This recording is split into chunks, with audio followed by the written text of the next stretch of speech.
बिस्मिल्लाहिर्रहमानिर्रहीम वबिही नस्तईन वसल्लल्लाहु अला नबीना मुहम्मद व अला आलिहि व सहबिहि अजमाइन व मन तबिअहुम बिइहसान इला यौमिद्दीन व बाद।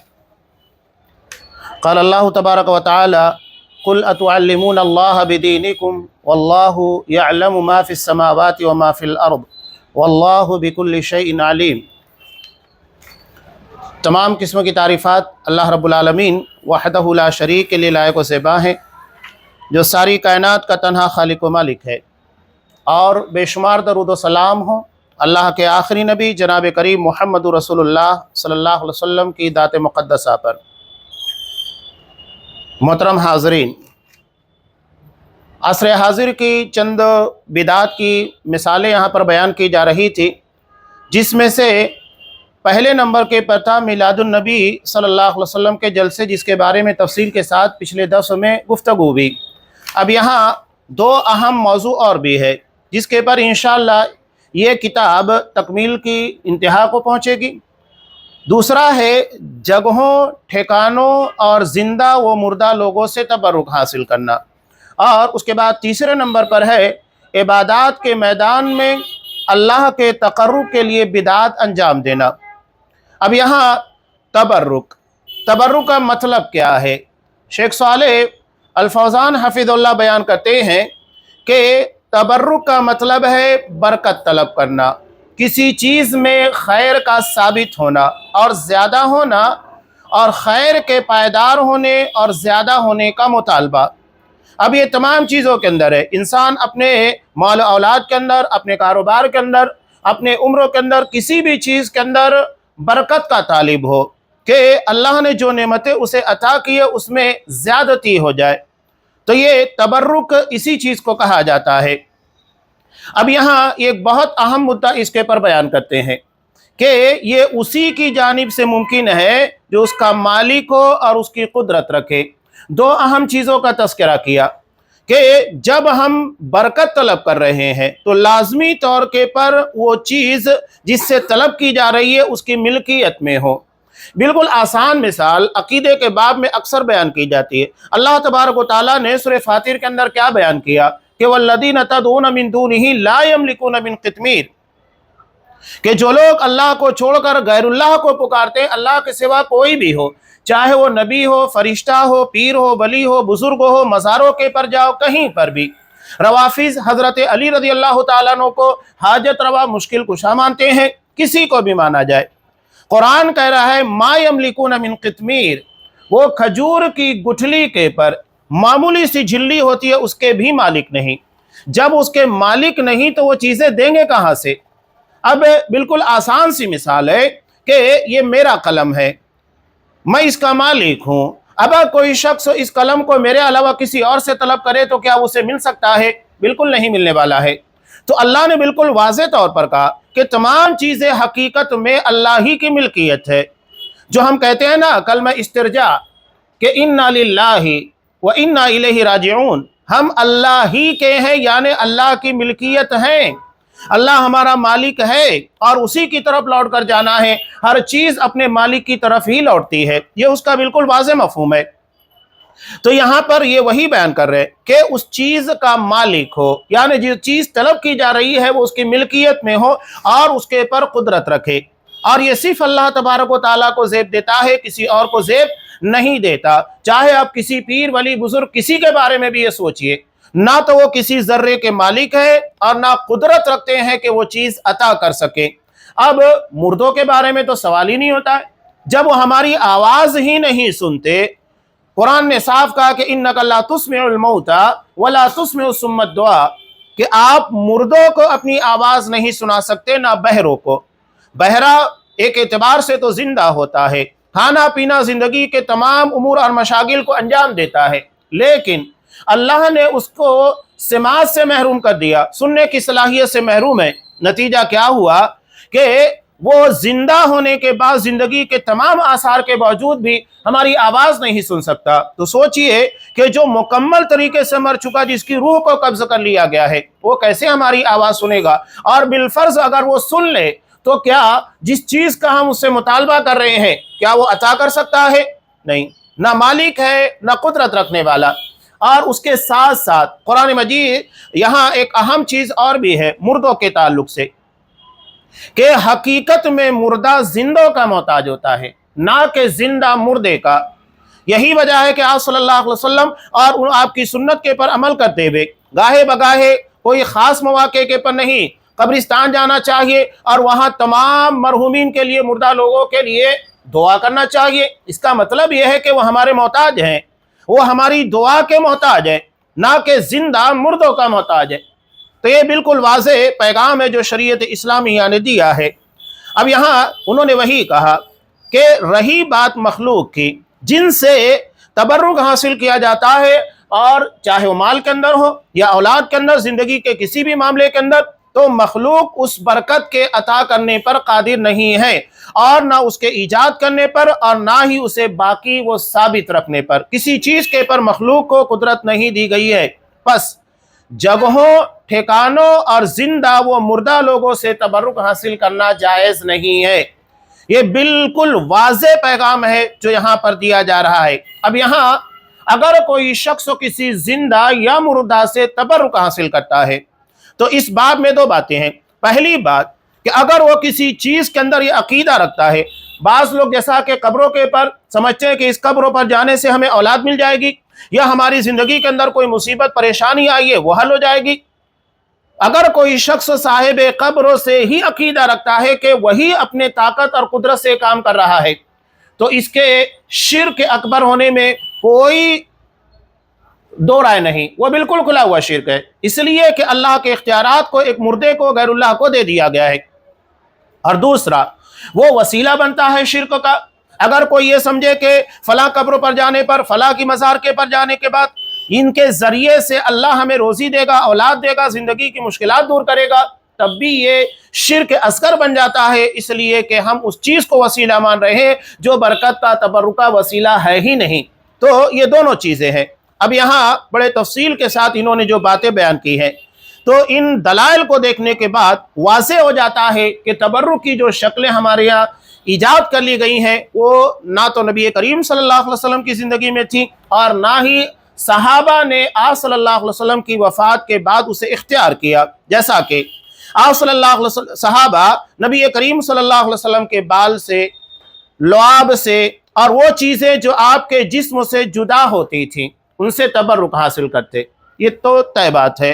اور احادیث کے اندر ان تمام چیزوں کے دلائل موجود ہے۔ حضرت ام سلیم رضی اللہ تعالی عنہ ایک مرتبہ آپ صلی اللہ علیہ وسلم ان کے گھر میں تشریف فرما تھے، اور آپ کے جسم اطہر سے پسینہ نکل رہا تھا، تو انہوں نے ایک شیشی کے اندر اس کو جمع کر لیا۔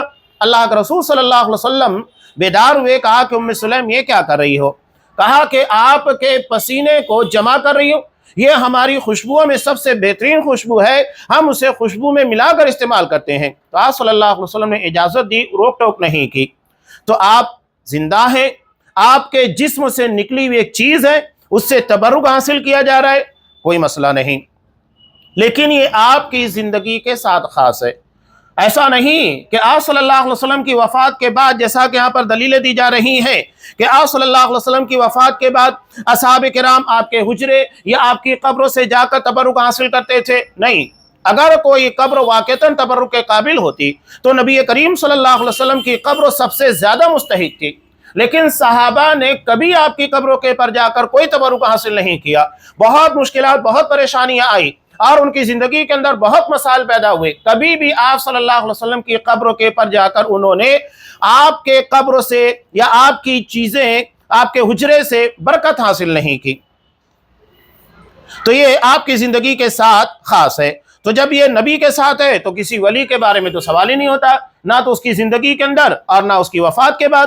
جیسا کہ اصحاب کرام حضرت ابوبکر صدیق، جن کے بارے میں اتفاق ہے کہ تمام نبیوں کے بعد، تمام نبیوں اور تمام رسولوں کے بعد امتیوں میں جو مقام حضرت ابوبکر صدیق کا ہے وہ کسی کا نہیں ہے، سب سے اونچا مقام انہیں عطا کیا گیا ہے، یہ فضیلت ہے۔ اس کے بعد بھی حضرت ابوبکر صدیق ہے، حضرت عمر فاروق رضی اللہ تعالیٰ عنہ، کسی صحابی نے ان لوگوں سے تبرک حاصل نہیں کیا، نہ ان کی زندگی میں نہ ان کی وفات کے بعد۔ تو بالکل واضح ہو گیا۔ اس کے علاوہ صحابہ نے آپ صلی اللہ علیہ وسلم کی وفات کے بعد یا آپ کی زندگی میں غار حرا कभी नहीं गए और ना वहां जाकर किसी किस्म का तबरुक हासिल किया। ठीक है, अगर कोई शख्स गारे हिरा देखने जाता है कोई मसला नहीं, लेकिन वहां तबरुक हासिल करने के लिए जाना वो गलत होता है। असहाबे किराम कभी भी वहां पर तबरुक के लिए नहीं गए कि वहां जाकर कोई ऐसा अमल का इख्तियार करें कि अल्लाह तबारक व तआला उसकी वजह से उनकी ज़िंदगी के अंदर बरकतें हासिल करे। अगर कोई इस तरीके से वहां जाता है तो गलत है। ना वहां जाकर नमाजें पढ़ते थे और ना दुआ मांगा करते थे, बल्कि अल्लाह के रसूल सल्लल्लाहु अलैहि वसल्लम भी नबूवत के मिलने के बाद गारे हिरा नहीं गए।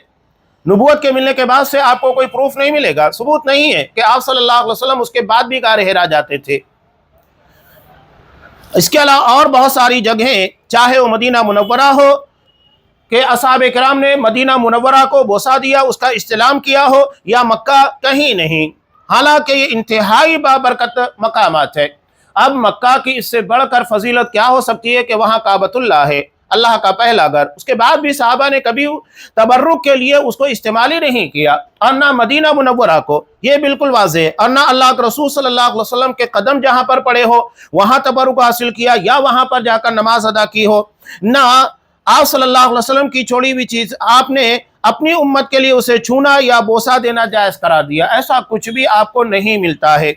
तो फिर ये कैसे कहा जा सकता है कि आपके अलावा ने जहां नमाज पढ़ी हो, यानी नबी के अलावा, चाहे वो पीर हो, वली हो, सहाबी हो, कोई भी हो, या सोया हो तो उसे बतौर तबरुक छुआ या बोसा दिया जा सकता है। ये तमाम चीज़ें जायज़ नहीं है। आज हमारे यहाँ देखिए मुँह मुबारक, पैरहन मुबारक, यहाँ करीब में खुल्दाबाद है, एक मुजावर, अल्हम्दुलिल्लाह अल्लाह तबारक व तआला ने जिसे हिदायत दी और वो इन तमाम कुफरियात से, शिरकियात से बाहर निकला। वो खुद कहता है कि पैरहन, पैरहन लिबास को कहते हैं, पैरहन के नाम के पर रेशम का एक टुकड़ा है। बताइए, आप सल्लल्लाहु अलैहि वसल्लम ने रेशम को मुसलमान मर्दों के पर हराम करा दिया, तो आप सल्लल्लाहु अलैहि वसल्लम उसको कैसे इस्तेमाल करेंगे?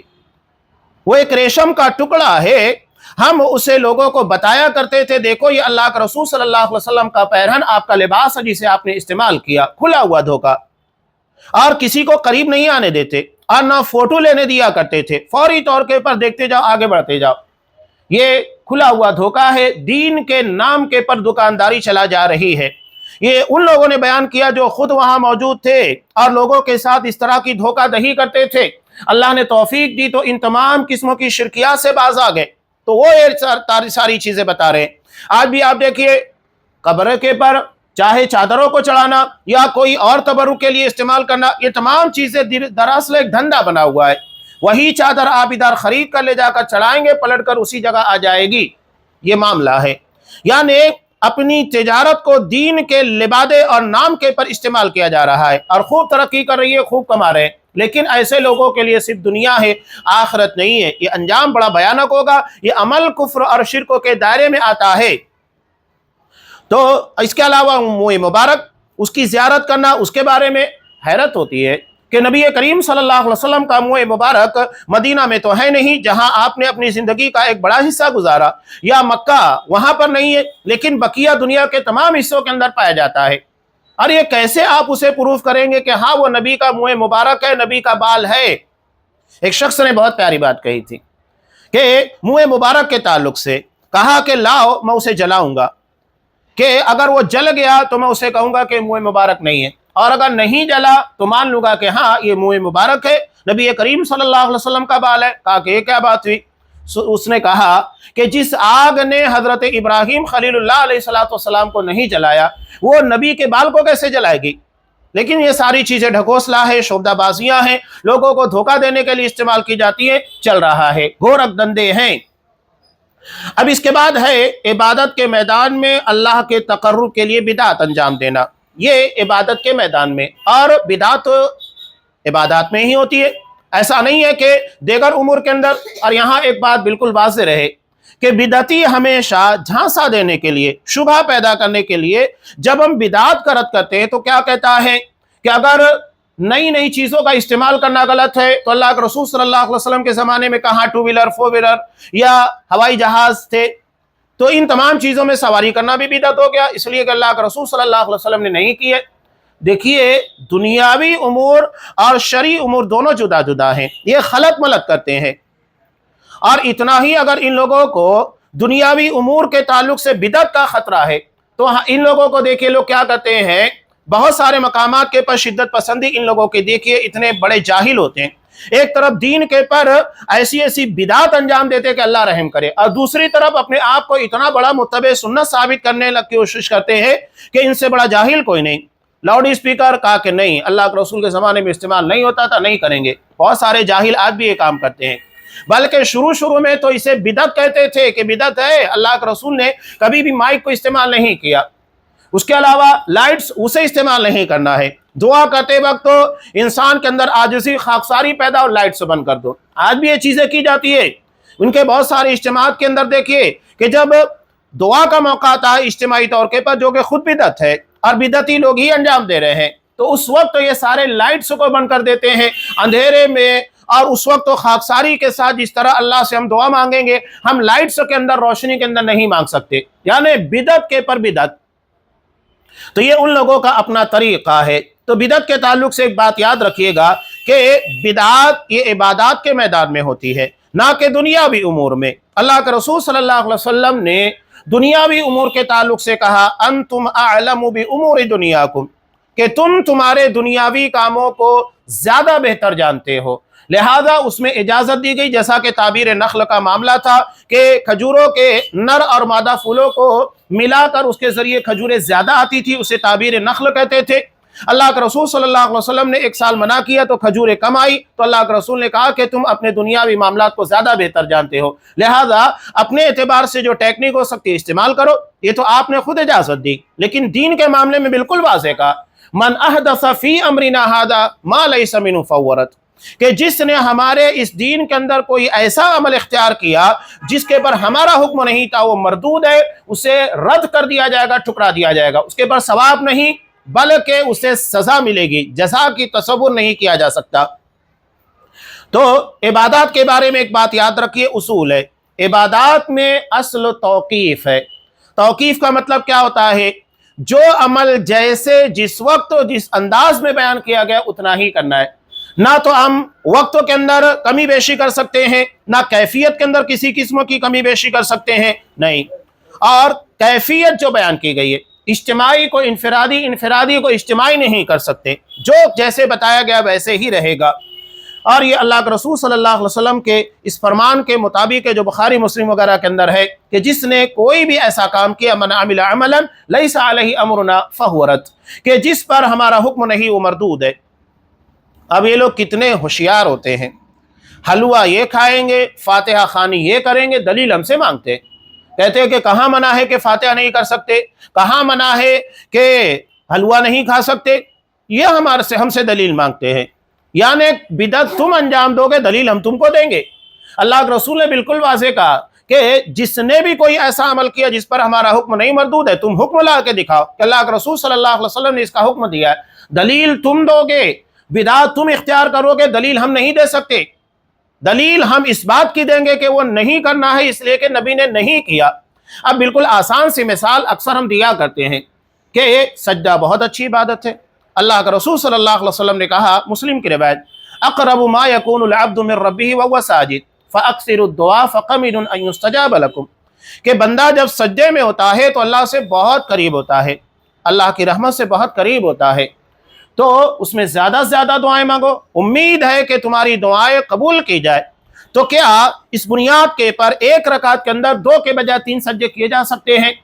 अब अगर कोई शख्स 3 सज्दे कर रहा है और कहता है कि मैं तो सज्दा ही कर रहा हूँ, क्या गलत कर रहा हूँ? जैसा कि हमारे यहाँ लोग कहते हैं कि कुरान तो पढ़ रहे हैं, नमाज ही तो पढ़ रहे हैं, जैसा कि शब बिदअत, शब बारात के अंदर जो चीज़ें इख्तियार की जाती है, शब मेराज के अंदर सलात अल्फिया वगैरह ईजाद कर ली गई है, तो कहते हैं नमाज ही तो पढ़ रहे, गलत क्या कर रहे? तो हम भी वही कहते हैं ना कि सज्जा बहुत अच्छी इबादत है। अगर कोई शख्स एक रकात में 2 के बजाय 3 करे तो गलत कैसे हुआ? वहां फौरन कहेंगे नहीं, अल्लाह के रसूल ने नहीं किया। किसी आलिम, मुफ्ती, फकीह से पूछने की जरूरत नहीं, एक आम आदमी जवाब देगा कि नहीं करना चाहिए। क्यों? इसलिए कि अल्लाह के रसूल ने नहीं किया। तो जब एक सजदा एक रकात के अंदर ज्यादा नहीं किया जा सकता तो मुकम्मल इबादतें कहां से आ गई? जब एक रकात में 2 के बजाय 3 सज्दों की इजाजत नहीं है तो ये पूरी पूरी इबादतें दीन के नाम के पर जो ईजाद कर ली गई हैं उसकी इजाजत कहां से मिलती है?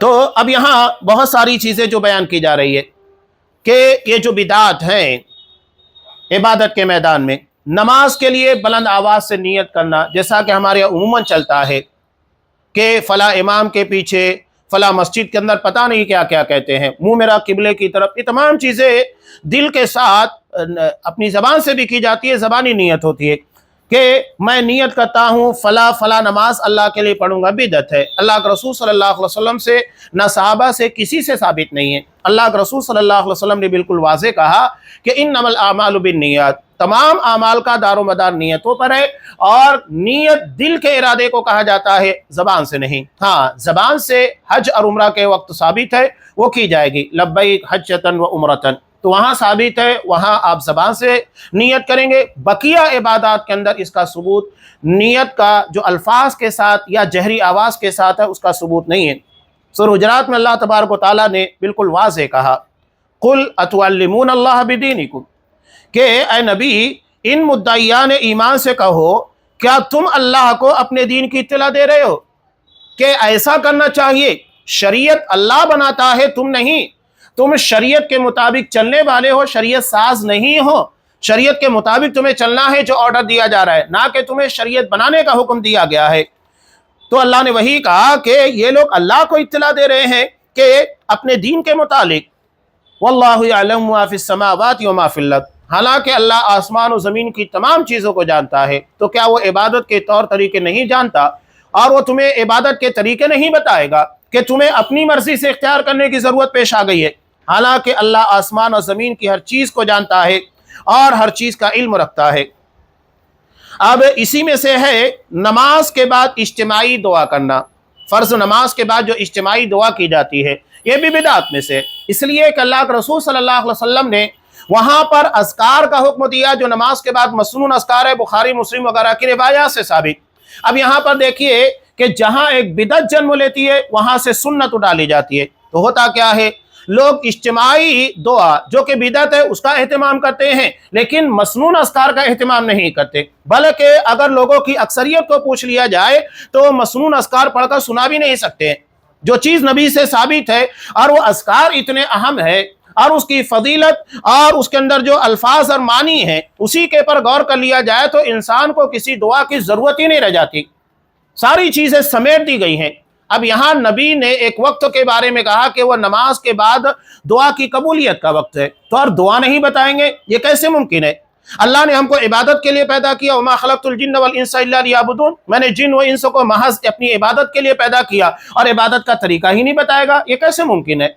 जब अल्लाह ने इबादत के लिए पैदा किया है तो इबादत का तरीका भी बताएगा। तो फ़र्ज़ नमाज के बाद अगर दुआ का वक्त है तो अल्लाह के रसूल दुआ भी बताएंगे कि क्या दुआ तुम्हें करना चाहिए। इसी में से है मुख्तलिफ मौक़ों के पर फातिहा ख़वानी करना। आज देखिए जहां आप शादी ब्याह के मौके पर भी होने लगा है कि जब तक इमाम साहब आकर फातिहा पढ़कर उस पर दम नहीं करेंगे तब तक उसका आगाज नहीं होगा, किसी को खिलाया नहीं जाएगा, बतौर तबर्रुक इख्तियार किया जाता है। गलत है। सूरह फातिहा अपनी जगह के पर बहुत अजीम दुआ, लेकिन उस दुआ को उस मकाम के पर अपने तरीके से इख्तियार करना बिदअत है। वहाँ वह हमारे लिए बरकत नहीं बल्कि अल्लाह के अजाब का जरिया है। बिल्कुल वाज़ेह मिसाल आपको दे रहा हूँ, सजदा है, रुकू है, आप हालत नमाज में हैं, रुकू है, सजदा है, और सज्जे के बारे में अभी मैंने बयान किया कि सज्जे के वक्त बंदा अल्लाह से सबसे करीब होता है। अब अगर कोई शख्स रुकू के अंदर कुरान मजीद की तिलावत करे, सज्जे के अंदर कुरान मजीद की तिलावत करे, बताइए जायज़ है? नहीं। और कोई कहे कि मैं कुरान ही तो पढ़ रहा हूँ सज्जे की हालत में अल्लाह से सबसे करीब होकर, तो कैसे गलत है? इसलिए कि अल्लाह के रसूल ने कहा कि नुहीतु अन अतलुअल कुरान साजिदन व राकिया, मुस्लिम की रिवायत, कि अल्लाह ने मुझे रुकू और सजदे की हालत में कुरान मजीद की तिलावत से मना किया है। ख़त्म हो गई बात कि जब आप सजदे की हालत में वहाँ हुक्म नहीं है, कुरान की तिलावत कर रहे हैं तो गलत है, तो खाने के पर अगर आप फातिहा पढ़ रहे हैं तो वो भी गलत है। ये नहीं कहेंगे फातिहा ही तो पढ़ रहे हैं, मामला कुरान की तिलावत फातिहा को पढ़ना नहीं, तरीके का है कि आप अपने तरीके के मुताबिक उसे क्यों इख्तियार कर रहे हैं। शरीयत साजी तरीके को ही कहा जाता है कि आप किस तरीके के मुताबिक इबादत करेंगे। और इसी में से एक और है मुर्दों के लिए सोग की महफिल का इनेकाद करना, इसके बारे में भी एहतियात बरतना चाहिए। खाना बनाना, उजरत के पर कुरान पढ़ने वालों को बुलाना। हमारे यहाँ एक बिदअत और आ गई है, ख़ास तौर से सूरह बकरा की तिलावत के लिए लोगों को घरों के अंदर बुलाया जाता है, 40 दिन पढ़ो, वो आता है। अब यहाँ पर एक बड़ा मामला ये भी है कि घरों के अंदर पढ़ने के बाद ये चार दीवारी के पर, कोनों के पर उसका दम भी करते हैं। बताइए कहाँ से साबित है? कुरान, ये बात सही है कि सूरह बकरा पढ़ने की वजह से घरों के अंदर बरकत होती है, ये कोई दो राय नहीं, मुस्लिम की वाज़ेह रिवायत है। लेकिन तरीका क्या है कि आप किसी को उजरत देकर अपने घर के अंदर 40 दिन के लिए पढ़वाए? क्या चीज़ साबित हो जाती है? आप खुद पढ़िए ना, जितना मुमकिन है आप पढ़िए। अगर यही चीज़ है तो आप नमाज भी पढ़वा लीजिए। तो ये दरअसल हमें खुद पढ़ना है और उसके पर अमल करना है। 40 दिन की तायीन हकीकत में देखा जाए, डॉक्टर फजलुर रहमान रहिमहुल्लाह भी कहा करते थे, इसकी तायीन के बारे में कोई रिवायत नहीं मिलती है कि आपको 40 दिन पढ़ना चाहिए, तो हम क्यों उसकी तायीन करते हैं? आपको सूरह बकरा पढ़ना है, बिल्कुल पढ़िएगा, लेकिन उसकी तायीन मत कीजिएगा। और उसके बाद ये लोग क्या गुमान करते हैं कि महफिल का इनेकाद करना, खाना बनाना और उजरत के पर कुरान पढ़ने वालों को बुलाना, जिसे इसाले कुरान कहा जाता है, इसाले सवाब कहा जाता है, ये गुमान करते हैं कि ये इज़ा है और इससे मय्यत को फ़ायदा पहुंचता है। हालांकि ऐसा नहीं है, ये सब बिदअत है।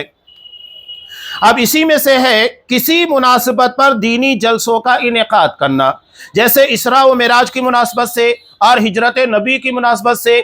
इन सारी मुनासिबतों को देखते हुए ख़ास के हाँ इन्हीं, अब यहाँ पर देखिए हिजरत नबवी या शब मिराज, हिजरत नबी के बारे में तो पता है कि आप सल्लल्लाहु अलैहि वसल्लम ने मुहर्रम के महीने में उसको मुकम्मल किया, लेकिन क्या हम ख़ास उसी चीज़ का एहतमाम करते हुए उस महीने के अंदर हिजरत का प्रोग्राम रखें? नहीं, आप बगैर किसी तायीन के बोलिए, लेकिन ख़ास उसकी यादगार के तौर के पर उसको मनाना ये गलत होता है। कहने का मकसूद यही है, जैसा कि शब मेराज, ये तो खैर तारीख इसकी मुतय्यर नहीं है, किस तारीख को वाज़ेह तौर पर मिलता नहीं है। अब उस रात के अंदर लोगों को देखिए लोग क्या करते हैं कि बहुत सारी इबादतें कर ली गई, जैसा कि आगे बयान किया जा रहा है कि रजब के महीने में, जैसा कि पुराना तौर तरीका था, उम्रा रजबिया किया जाता था, यानी उम्रा को ख़ास तौर के पर रजब के महीने में ख़ास कर लिया गया था।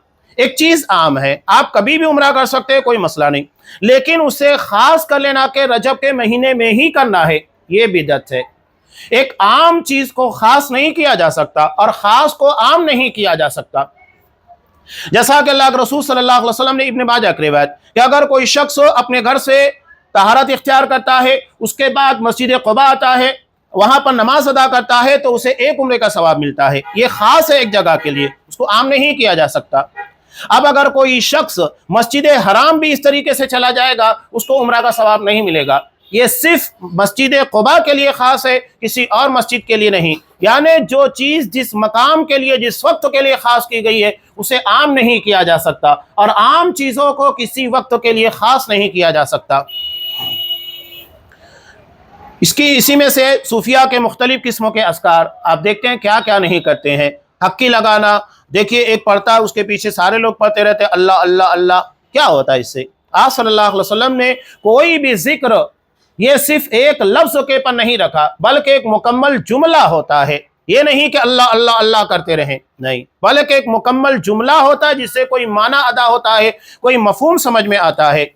तो ये सारी चीज़ें बिदात हैं। इसके अलावा भी आप देखिए कि ना जाने कितने दरूद बना लिए गए और उसकी बुनियाद के पर ये अकीदा रखा जाता है कि देखो इस दरूद की फजीलत है। हमारे यहाँ भी बहुत सारी मसाजिद के अंदर देखिए एक दरूद जो जुमा के बाद पढ़ने के लिए बता दिया गया कि इतना पढ़िए, और उसके बाद उसकी फजीलत यह कि 80 साल के गुनाह माफ़ हो जाते हैं। यानी एक पहली बात तो यह कि वो चीज़ साबित नहीं, और दूसरी बात यह कि उसके पर इतनी बड़ी फजीलत कि 80 साल के गुनाह माफ़। अब जब यही सारी चीज़ें हमारे अंदर आती है तो लोग गुनाह पर गुनाह करते हैं कि जब अल्लाह ने 80 साल के गुनाह माफ़ कर दिए तो कुछ भी करो कुछ होने वाला नहीं है। अल्लाह ने माफ़ कर दिया है, चाहे बहनों के हक के पर डाका डालो, कुछ भी करो। हमारे यहाँ बिल्कुल आम चलते जा रहा है, कारोबार के अंदर धोखाधड़ी करो, झूठ फसाद, सारी चीज़ें चल रही हैं। और इसी में से 15 शाबान की रात को क़याम के लिए मखसूस करना। अभी जैसा कि गुजरा है शब बरत, जो हकीकत में राफजियों की रात है, और उसके दिन का रोज़ा रखना, जबकि अल्लाह के रसूल सल्लल्लाहु अलैहि वसल्लम से इस बारे में साबित नहीं। एक रिवायत जो इब्न माजा की है, इसके बारे में इख्तिलाफ है सनद के अंदर कि ये साबित है कि नहीं है। कुछ लोग उसे हसन दर्जे की करार देते हैं, ٹھیک ہے، اگر اس کو بالفرض مان لیا جائے کہ حسن درجے کی بھی ہے کہ اللہ تبارک و تعالی نصف شعبان کی رات کو یعنی 15ویں شعبان کی رات کو کیا کرتا ہے، یہ آسمان دنیا پر نزول فرماتا ہے اور ان لوگوں کی بخشش کر دیتا ہے کہ جن لوگوں کے اندر شوہن نہ ہے، یہ کینہ نہ ہو جن لوگوں کے دلوں کے اندر۔ اب یہاں بات سمجھ میں آتی ہے، اب یہ جو حدیث بیان کی جاتی ہے یہ فضیلت اس رات کی، یہ تو آپ صلی اللہ علیہ وسلم نے تمام راتوں کے بارے میں کہا کہ اللہ تبارک و تعالی ہر رات آسمان دنیا پر نزول فرماتا ہے، آواز دیتا ہے کوئی مجھ سے بخشش طلب کرنے والا جس کو میں بخش دوں، ہے کوئی مجھ سے کچھ مانگنے والا جسے میں عطا کروں۔ یہ تو روز ہو رہا ہے، تو فضیلت کہاں خاص ہو رہی ہے؟ اس کے علاوہ یہاں پر آپ دیکھیں اور بہت ساری چیزیں بیان کی گئی ہیں، قبروں کے پر عمارت بنانا جس کو مزارات سے تعبیر کیا جاتا ہے، سجدہ گاہ بنانا، تبرک کی خاطر اس کی زیارت کرنا، مردوں کا وسیلہ پکڑنا، ایسے بہت سارے شرکیہ اعمال ہیں۔ اس کے علاوہ خاص طور سے ایک نئی خرافات جو کہ عورتوں کو جانے کے بعد جنم لے رہی ہیں۔ اب آپ دیکھیے کہ مزارات کے پر عورتوں کی کثرت، اللہ کے رسول صلی اللہ علیہ وسلم نے کثرت سے اور مزارات یہ قبرستان کی زیارت کرنے والی عورتوں کے بارے میں منع کیا ہے، اس لیے کہ کثرت سے عورتوں کا وہاں پر جانا یہ فتنہ و فساد کا باعث بنتا ہے۔ ہاں کبھی کبھار جانے میں کوئی مسئلہ نہیں ہے، جا سکتی ہیں، بلکہ عورتوں کو جس طرح مردوں کو ضرورت ہے کہ وہ اس سے عبرت حاصل کرے، یہ چیز کی ضرورت عورتوں کو بھی ہے، لیکن چونکہ وہ انتہائی نرم دل ہوتی ہیں اور رونا گڑ گڑانا یہ تمام چیزیں زیادہ پائی جاتی ہیں، اس بنیاد کے پر کثرت سے ان لوگوں کو جانے سے منع کیا۔ زوارات کا لفظ آتا ہے یعنی جو کثرت سے قبرستان کی زیارت کرتی ہیں، لیکن کبھی کبھار جانے میں کوئی حرج کی بات نہیں۔ لیکن یہاں پر تو عورتیں ہی زیادہ دکھتی ہے مزارات کے پر، اور وہاں کیا خرافات وہاں پذیر ہو رہی ہے سب دیکھ رہے ہیں۔ تو یہاں اخیر میں یہی کہہ رہے ہیں، ایک بہت پیارا جملہ نقل کیا ہے کہ بدعات کفر کی ڈاکیاں ہیں، یعنی انسان کو کفر تک پہنچاتی ہیں۔ بدعات یہ کفر کی ڈاکیاں ہے، انسان کو کفر کے راستے کے پر لگا کر اس جگہ کے پر پہنچاتی ہے جہاں شرک ہوتا ہے، لہذا ہمیں ان تمام قسموں کی بدعات سے بچنا چاہیے۔ اب آخر میں انہوں نے ایک اہم مدعا اور بیان کیا کہ بدعتیوں کے ساتھ کیا کیا جائے، ایک اہم مدعا ہے۔ تو یہ کہتے ہیں بدعتی سے ملنا جلنا حرام ہے، اور سوائے انہیں نصیحت کرنے اور بدعت سے روکنے کے، ورنہ اگر ہمارے ان کے ساتھ رہنے کی بنیاد پر بدعات کو بڑھاوا ملتا ہے، لوگ یہ بولیں گے کہ وہ بھی تو بدعتی کے ساتھ رہتا ہے اور وہ جو کر رہا ہے اس کے پر روکتا ٹوکتا نہیں ہے، لہذا اس کے ساتھ رہنا صحیح، اس کی بدعت صحیح ہو رہی ہے۔ اگر کسی بدعتی کے ساتھ رہنے سے اس کی بدعت کو تقویت ملتی ہے تو پھر ایسے بدعتی کے ساتھ نہیں رہنا چاہیے۔ یہ بہت اہم نقطہ ہے جس کو دھیان میں رکھنا چاہیے۔ یہاں پر الحمدللہ یہ کتاب مکمل بھی، شیخ صالح الفوزان حفظہ اللہ آخر میں دعا کر رہے ہیں کہ ہم اللہ سے سوال کرتے ہیں کہ وہ اپنے دین کی مدد کرے، اپنے کلمے کو بلند کرے اور اس کے دشمنوں کو ذلیل کرے، آمین۔ یہاں میں سب سے پہلے اللہ تبارک و تعالیٰ کا شکریہ ادا کرتا ہوں جس نے اس کتاب کے ترجمے کے ساتھ اس کے درسوں کی توفیق دی۔ آج یہ 101 درس تھا جس کے پر یہ کتاب مکمل ہو رہی ہے، اردو ترجمہ بھی موجود ہے، انتہائی اہم کتاب۔ اس کے بعد میں شیخ صالح الفوزان حفظہ اللہ کا بھی شکر گزار ہوں جنہوں نے اتنی اہم تحریر عقیدے کے باب کے اندر بیان فرمائی تاکہ امت کو گمراہی سے بچایا جا سکے۔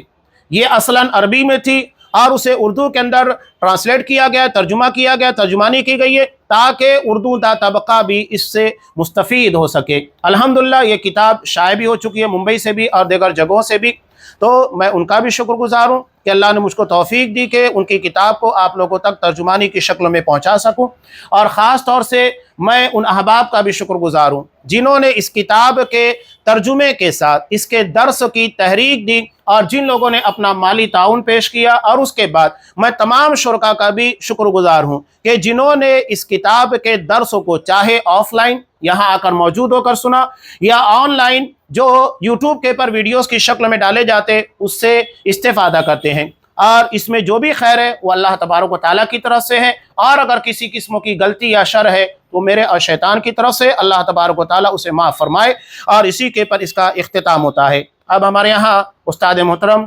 شیخ ابو انس راحت المدنی حفظہ اللہ موجود ہیں جو آج کی اس اختتامی مجلس کے اندر صدارت فرما رہے ہیں۔ میں اخیر میں اس کتاب کے خاتمے کے پر استاد گرامی شیخ ابو انس راحت المدنی حفظ اللہ سے گزارش کرتا ہوں کہ وہ کچھ ناصحانہ کلمات اس مجلس کے متعلق اور عقیدے سے متعلق ارشاد فرمائے۔